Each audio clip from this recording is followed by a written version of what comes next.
Ex-vereadora Carminha Jerominho é detida durante mega operação contra a receptação de celulares roubados. Ela foi surpreendida pela polícia logo nas primeiras horas da manhã num condomínio de luxo. A polícia investiga o envolvimento de milicianos na encomenda de produtos eletrônicos roubados em diferentes pontos do Rio, inclusive no terminal de cargas do Galeão. 2 policiais militares também foram alvos da operação. A reportagem, quem acompanhou tudo de perto, ele, Jackson Silva, rodou.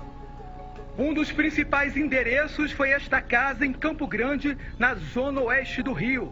O alvo foi a ex-vereadora Carminha Jerominho. Carminha estava na casa de uma amiga que fica no mesmo condomínio onde ela mora.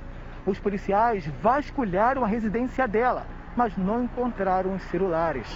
Eu tô indo voluntariamente para ajudar mesmo, porque eu comprei em loja e eu tô super tranquila. Tá lá com o extrato e eu vou esclarecer tudo para eles.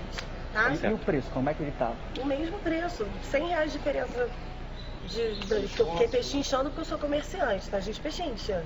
Carmen Glória Guimarães Teixeira foi acusada pela Polícia Civil de adquirir 2 iPhones de uma carga roubada.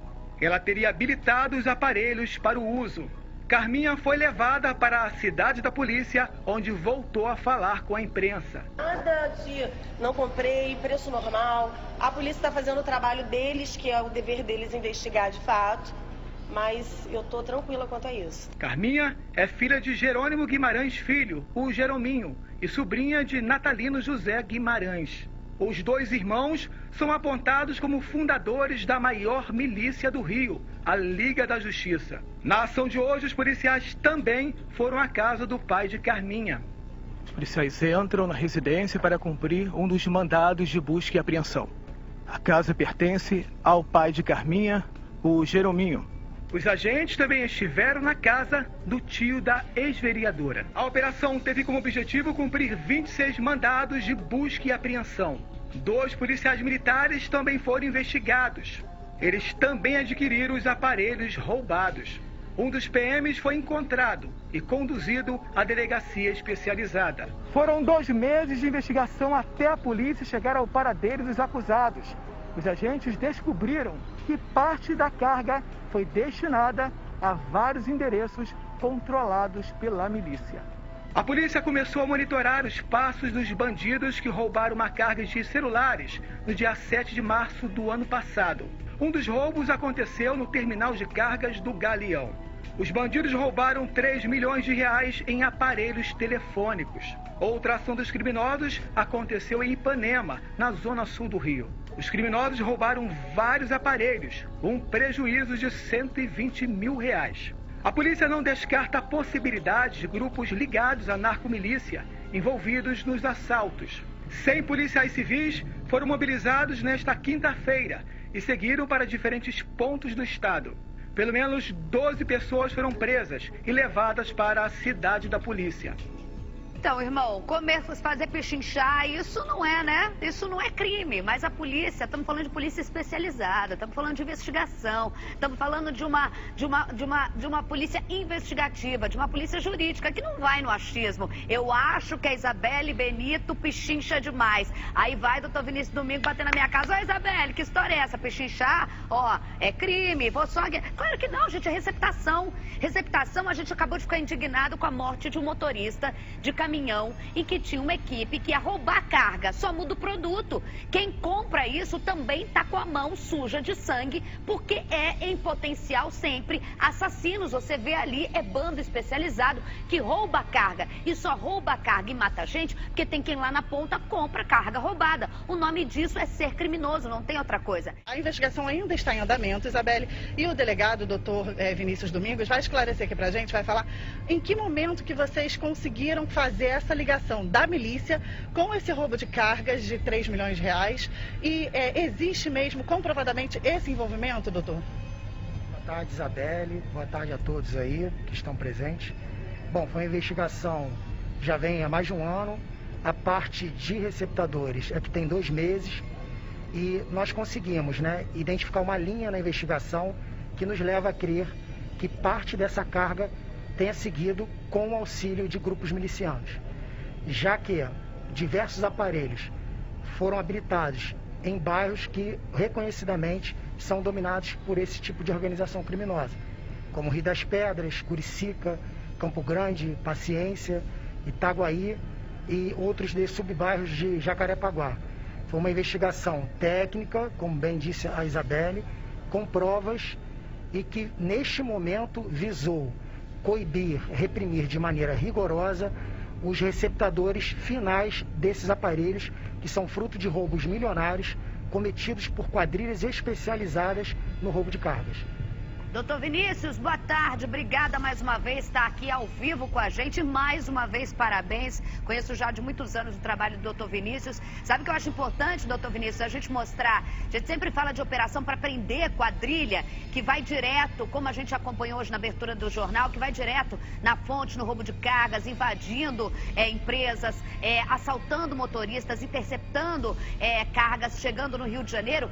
A operação de hoje é a outra ponta que a gente sempre fala, ó, tem uma segunda parte da investigação. É você chegar em quem faz a receptação, a logística do recebimento e a logística de vender esse produto roubado, que fomenta todo esse crime desde o início, né? Sim, Isabelle, a atividade precípua da Delegacia de Cargas é coibir essas quadrilhas especializadas. Então, você pode perceber que nesses últimos meses houve uma repressão fortíssima nesse tipo de roubo. 12 criminosos foram neutralizados durante ações criminosas de mesma natureza e hoje nós focamos a nossa ação nos consumidores finais desse tipo de roubo, como também nos revendedores, tá, Isabelle? Foram 3 lojas com donos das lojas, né? Receptadores de receptação qualificada, que tem pena de 3 a 8 anos, foram conduzidos aqui para a DFC e serão autuados em flagrante, porque através dessas lojas foram vendidos aparelhos frutos dessa investigação, alguns deles, inclusive, Isabelle, com notas fiscais frias. Em um dos casos, a pessoa que foi conduzida, ela, além de responder, por uma receptação, o jogo pode virar, inclusive, contra a loja e a loja ser autuada também por estelionato contra essa pessoa. Tem como virar com essa historinha de que é comércio, de que é isso, que é aquilo, porque a pessoa que tem uma nota fria e que já é um comerciante, né, doutor? Ela simplesmente sabe que está cometendo um crime, ela está tentando a sorte, né? Sim, Isabelle. O nome da operação chama-se cegueira deliberada. Por quê?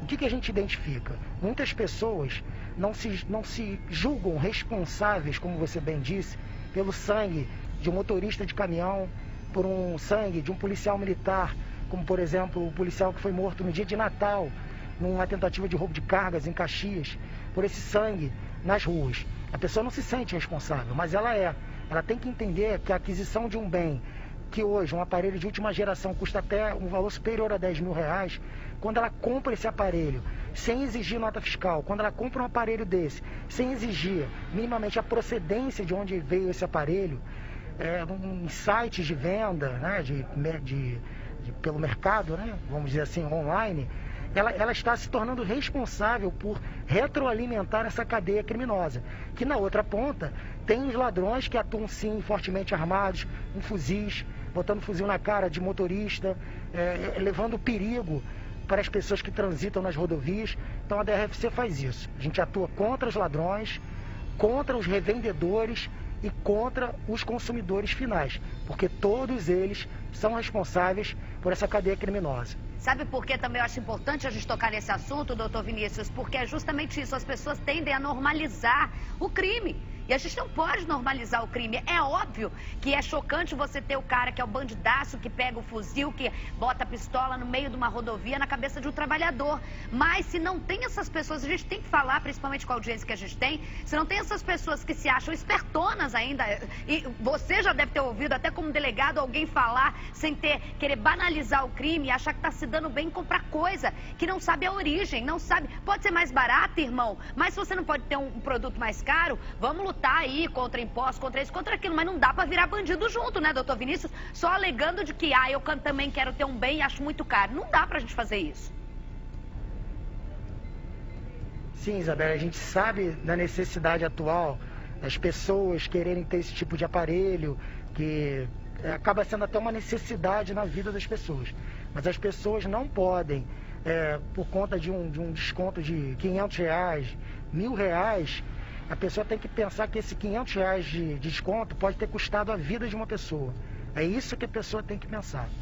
Parabéns, doutor Vinícius Domingos, mais uma vez um golaço aí. Parabéns para toda a equipe fazendo a Operação Branca Andrade. Pegou o doutor Vinícius na saída ali da coletiva. Obrigada, equipe também, trazendo as informações ao vivo dessa operação hoje da Polícia Civil. Tá aí as imagens. Obrigada, doutor Vinícius. Doutor Carlos voltou aí no Skype. Ô, doutor Carlos, só pra gente fechar esse assunto aqui, olha só, a gente vê aí a importância de você ter especializada, equipes que mesmo assim precisam de investimento, mas você coibir o tipo de crime em que você vai ter o resultado imediato. Porque não é só uma parte de você aplicar a lei, como você também mostrar, ó, isso tá errado, irmão, e a gente tá na cola.